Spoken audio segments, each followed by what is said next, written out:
Yes, I completely agree. We are not reaching yet to the part where I don't get or where I don't agree. So the first part would be to explain a little bit the conceptual framework. So first of all, we've got this capitalism as a social system. Then we have the three layers of domination that is equally important. Now we had the paradox of emancipation that actually strengthens the while fighting at the first level is strengthening the third level, the systemic level. Now what we are discussing is the fact that we have a crisis of capitalism, because capitalism in itself functions perfectly as a money-making machine. It is functioning perfectly. It has no problem. We have a problem because of it. The nature has a problem. The whole planet has a problem because of its functioning so well. I wanted to develop here the idea that the capitalist system is not in a crisis, uh, but we have a crisis of a crisis. And second of all, and that's rather sad from my part, we don't have an utopia. We don't have a positive vision of the future. And lately, as I discussed also with Bojan Stanislavski, a journalist that I do this weekly discussions with, it was in an Adam Curtis documentary. Politicians do not sell us a brighter future, but they promote themselves as the best heroes to protect us from monsters like terrorism, like foreigners, like Muslims, like whatever, boogeymans like Putin, China, whatever. So we have this problem. So we don't actually have a problem with capitalism as a money-making machine is working just fine. And second of all, we don't have a utopia, something to dream about, a common dream. So why is that a problem? Let me articulate where the real loss is. When the financial meltdown hit in 2007, 8, 9, the left was very enthusiastic about capitalism collapsing under its own weight, digging its own grave. Now, unfortunately, the economic and social crisis that financial meltdown triggered made people, in fact, more conservative because it instilled fear. So I think that's one of the myths of the left that we need to bust, is that economic crisis automatically radicalize people to the left. They tend to radicalize people to the right when there is no plausible utopia. And currently there is just no. The East European experimentations, the totalitarian societies, they had hijacked that label for themselves and they discredited communism. So even we need to admit that very few are still holding that idea dear. So we cannot count on the mass appeal of communism or socialism. And so when you combine these two elements, lack of utopia, plus the crisis that people experience, perceived or real, loss of job, fear of loss of job is enough to make people more conservative, more fearful.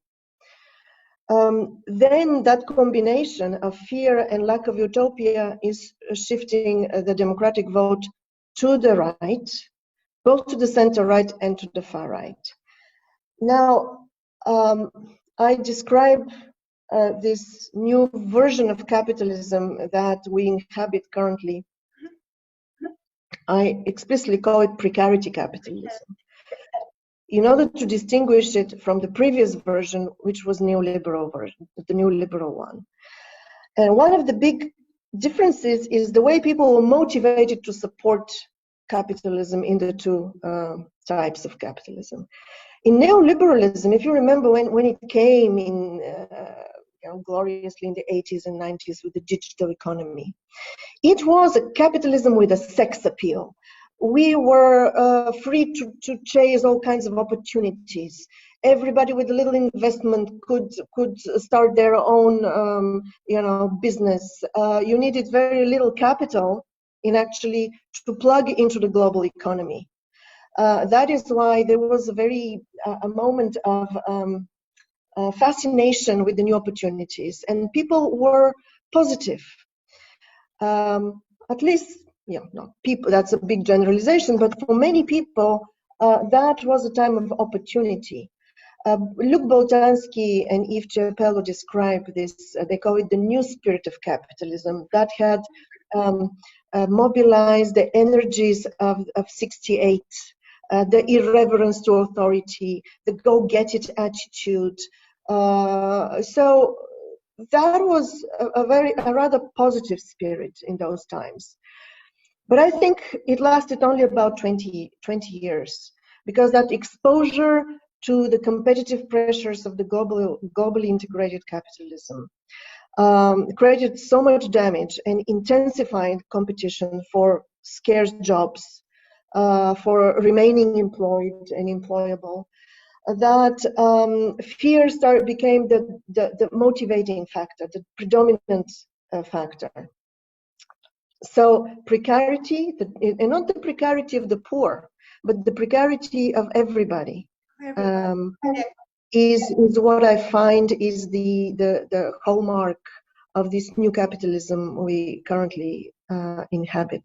So fear, precarity, and some other elements I describe in the book.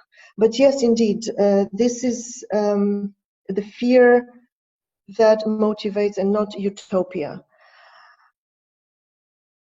Yes, I know. I know it's so useful. This is a very insightful observation that people do not reject foreigners because they are xenophobic by nature, and you can rely on cultural explanations because from time to time people reacted so badly towards Jews, towards minorities, towards foreigners in general. They perceive them as a threat. But what is interesting now is that this type of xenophobic sentiments are growing in very rich countries, and they are growing because politicians use those to tap into our fears.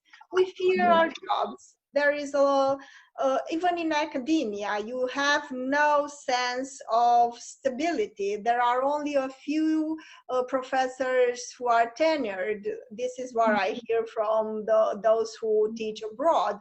In Romania, that's so surprising. We still have this type of rights, and we have tenured people, and we have contracts that are giving us rights as workers.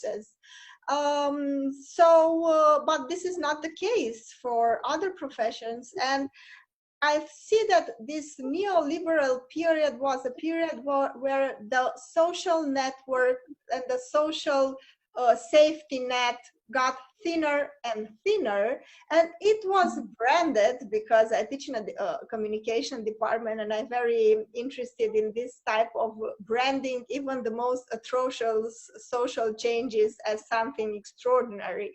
It was branded like something cool. I mean, you are the CEO of your life. You are the manager of your career. I mean, come on. I'm just a person just barely making a living here, but I am the CEO of my life. It sounds so good. When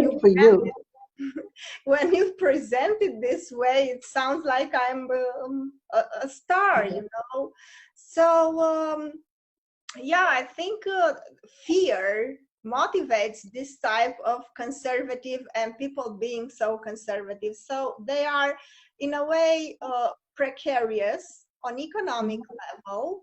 So politicians can tap into that fear and show them a scapegoat. It was the LGBT community in Poland. It was the Muslims in the United States.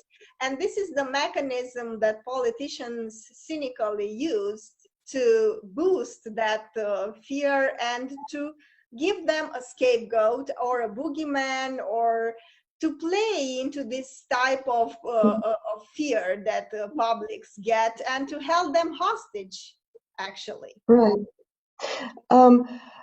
So as you know, in the book, I track four spheres in which this fear is generated, in order to create a full anxiety engine. The anxiety engine, I like that. Yeah, the anxiety engine, well said. So there is purely the physical fear of physical threat, because the eruption of terrorism created that sense of everyday vulnerability. So physical threat. Then we have the political element. There were already a lot of mobilization against state corruption, mismanagement, bad deals done. I'm talking about the West. So there was a lot of stirring of public discontent about corruptions, mismanagement. So that there was the political element. And then we have also the cultural element of cultural estrangement, because globalization is disturbing traditional communities. There's a lot of movement, of course. And then what I find is probably the dominant is this fear of job loss. And this is the foundation, because why is it so important? Because we are made in this political economy, when there is very little state social protection, everybody is made to depend on a job for basic income. So as we are more made to depend on jobs that are less secure by contract, then this becomes so important to you that the very thought of not having a job makes you go crazy. So I call that, and then the politicians, it's a very handy shortcut. Rather than make reforms in the economy that might stabilize people's livelihoods, it is easy to trigger the other trajectories, the cultural, the physical. So we're going to protect you against the terrorism. We're going to keep the immigrants that are threatening your jobs out. So this is much easier to impose politically than to engage in costly and lengthy economic reforms. But I prefer consistently to talk about economic xenophobia, in order to stress that it is not a cultural xenophobia. In fact, societies that have been most exposed to immigrants, like Greece, for instance, they're the least xenophobic. The societies that are the least exposed, like Austria, like Switzerland, they are very xenophobic. So it is not about the cultural, about negative experiences from immigration. It is these fears that are framed by politicians as fear of these strangers coming in to get our jobs, to destroy our cultures, and so on. But again, I stress the foundation of that is the fear of job loss. So it's an economic foundation. That's why I call it economic xenophobia. The fact that it is framed as cultural and political, etc., this is the guilt of actually mainstream politicians, because the label British jobs for British workers, who coined that? You know, the leader of the British Labour Party. Yes. Well, before moving to the next topic, I want to tell a short story from Romania that I wrote about. We had in in a district of Romania where a lot of Hungarians live, a conflict between the villagers and the owner of a small factory producing bread. And the owner hired some people from Sri Lanka, and the villagers refused to buy bread. And it was all framed in cultural terms. Look how backward these Hungarian people are, because they do not accept to buy bread that is being made by people in Sri Lanka. There were only a few of us who understood that this is an economic conflict. I mean, the owner brought these people there just to show villagers, look, I can always come up with poorer people to accept these horrible working conditions. Yeah. So you could, I mean, this was a purely economic battle between those who saw their jobs being taken away by some people who accepted those conditions. So this whole conflict, just imagine that those people would have come there just as tourists. Who would care? I mean, if you explain it in cultural terms, it means that the villagers would never accept people from Sri Lanka visiting their village, which is not true, or staying there. Or imagine that those people from Sri Lanka were just rich entrepreneurs themselves, and they would open up, I don't know, some candy store. Nothing like that would have happened. It was purely economically based, and it was so difficult to convince people that this was the case.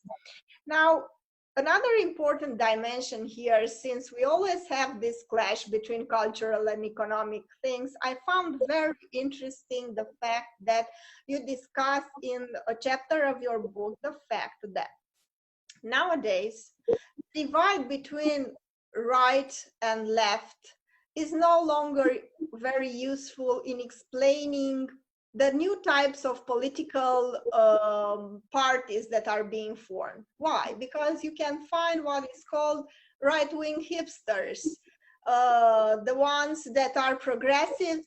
I say in bedroom. In bedroom, they are progressives, okay? So in terms of sexual orientation, gender equality, they are progressives. But in the kitchen, that means when distributing wealth and having something to eat, they are very conservative, okay? So they want to stick to the neoliberal and to the capitalist mode of production.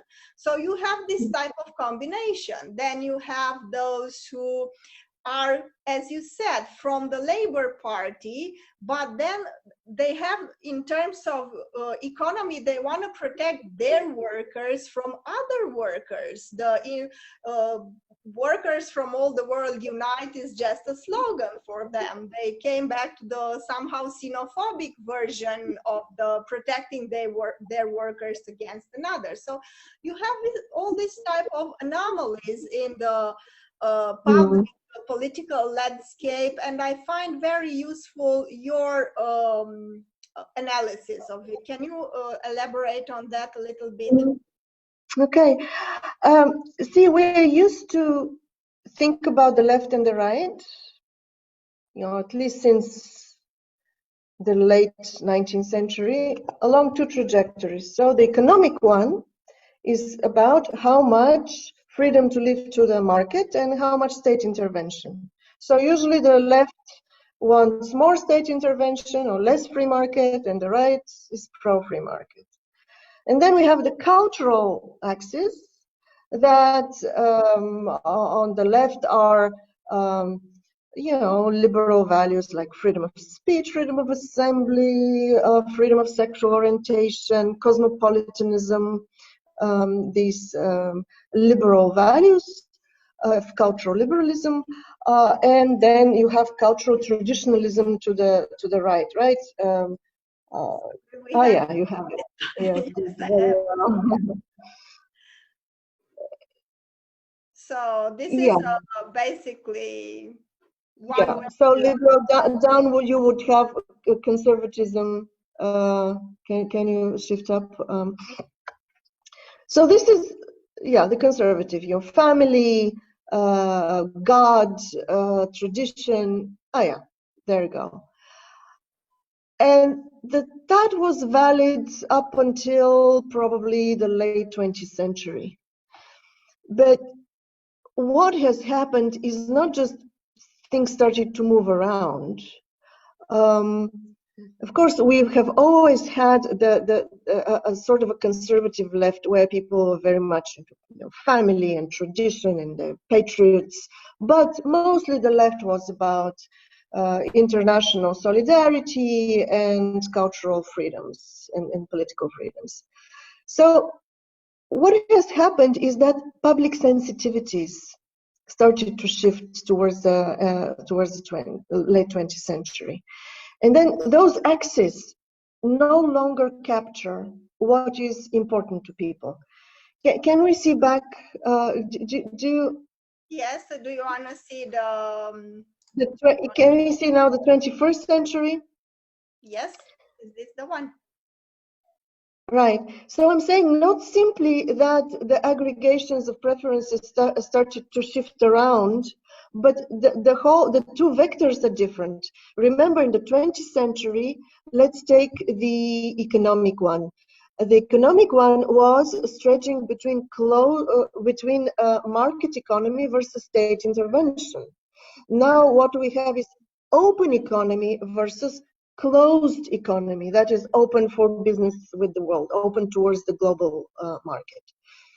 What is missing here is a debate about free market or state intervention. There was an agreement across the left and the right towards the late 20th century that the free market is a good idea. We cannot go against that. So it was no longer discussed. But the new discussion was how much to open national economies to global competition. And the center left and the center right political elites decided that it would be in our Western economic interest to gain market access to the huge markets of Africa and China, but also of course, it had to be free market rules of the game. We had to allow the same access of their cheap goods in our markets. So this was the design of the global economy on free market principles that changed the whole everybody's lives.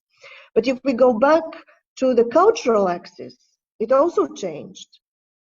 So I say that the economic, go to the 21st century. So remember, in the 20th century, the cultural axis was between liberal versus conservative. Now it's cosmopolitan versus nationalist. Exactly. Yeah. Exactly. So we've had right. So if you look for aggregations, because of course people's preferences are all over the place, but aggregations we're talking, because these aggregations in democratic societies create the majorities that then win elections. And so you have a lot of people, the cosmopolitan elites, with the liberal values and pro-open economy, and they're pro-market economy implicitly. It's no longer discussed, but there's always this implication. Nobody discusses anymore how much the state should intervene in the economy. So they support liberal values with an open economy, while all of these people who are mobilized by fear or the losers of globalization, they mobilize around a risk pole. So they want, they're not saying we should have socialism, no, they're not saying we should nationalize the main, the trains and the gas provisions. No, they're saying we should close our economy, our capitalism versus their capitalism. Exactly. And then they're culturally much more traditionalist and nationalist than the cosmopolitans.